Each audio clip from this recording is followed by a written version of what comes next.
Hello అండి, welcome back to our channel. ఈరోజు వీడియోలోని నేతి సున్నుండలు ప్రిపేర్ చేస్తాను. ఇక్కడ చూస్తున్నారు కదా, ఇది వచ్చి మినపప్పుని వేయించుకొని ద్వారగాన మరపట్టించుకోవాలి.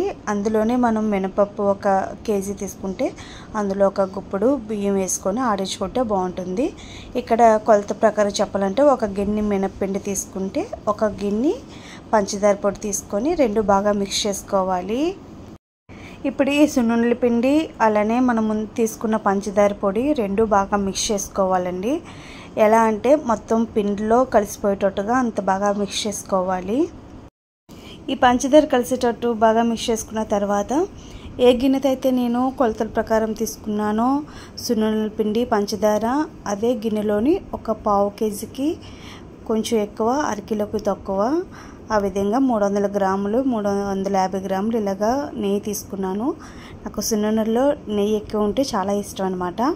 అందుకని చెప్పేసి కొంచెం ఎక్స్ట్రానే నేను వేసుకున్నాను. బట్ మనం తీసుకున్న పిండికి 300 గ్రాములు అయితే కరెక్ట్గా సరిపోతుంది. నేను ఇంకొక 100 గ్రాములు ఎక్స్ట్రా వేసుకున్నాను. అయితే ఇలా అదే గిన్నెలోని నెయ్యిని వేసుకొని 5 నిమిషాలు మరిగించుకోవాలి. ఇలా బబుల్స్ నొరగొచ్చినప్పుడు అయితే మనం ముందుగా తీసుకున్న సున్నుండల పిండిలోని కొద్దిగా వేసుకుంటూ బాగా మిక్స్ చేసుకోవాలి. ఇక్కడ చూడండి ఎలా వేస్తుందో మా చెల్లి. నెయ్యి వచ్చి ఇలా వేయడం వల్ల పిండి మొత్తానికి కూడా కొద్దిసేపటికి బాగా ఇంకి పిండి అనేది బాగా నాని సున్నుండలు బాగా వస్తాయన్నమాట. ఇప్పుడు నెయ్యి వేసుకున్న తర్వాత కొద్దిగా పిండిని గరిటె పెట్టి కలుపుతూ ఉన్నాం అనమాట. లేదంటే చేయబడితే కనుక కాలిపోతుంది. అందుకే గరిటె పెట్టి కలుపుకోవాలి.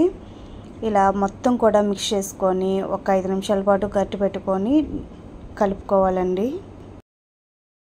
ఇప్పుడు వేడి చల్లారగానే మా చెల్లి ఏం చేస్తుందంటే మొత్తం అంతా కూడా చేయి పెట్టుకొని బాగా కలుపుతూ ఉందన్నమాట.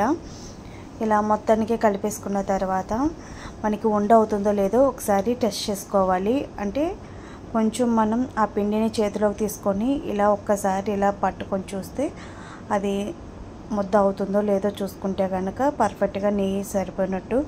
లేదు అంటే కనుక ఇంకొద్దిగా నెయ్యి వేసుకొని మరలా కొద్ది నెయ్యి తీసుకొని ఈ సున్నుండల పిండిలో కలుపుకుంటే కనుక ఉండలు చుట్టుకోవచ్చు. ఈ సున్నుండలు వంట రాని వాళ్ళు కూడా ఈజీగా చేసేయచ్చండి. పిండి మనకి అవైలబుల్గా ఉంటే కనుక చక్కగా పంచదార వేసుకోవచ్చు. పంచదార ప్లేస్లోని బెల్లం తురుము వేసుకొని నెయ్యి తగినంత వేసుకొని చేసుకున్నా కూడా ఈజీగా చేసేయచ్చండి. వంట రాని వాళ్ళు కూడా ఈజీగా చేసేస్తారు. అంత ఈజీ అండి సున్నుండలు.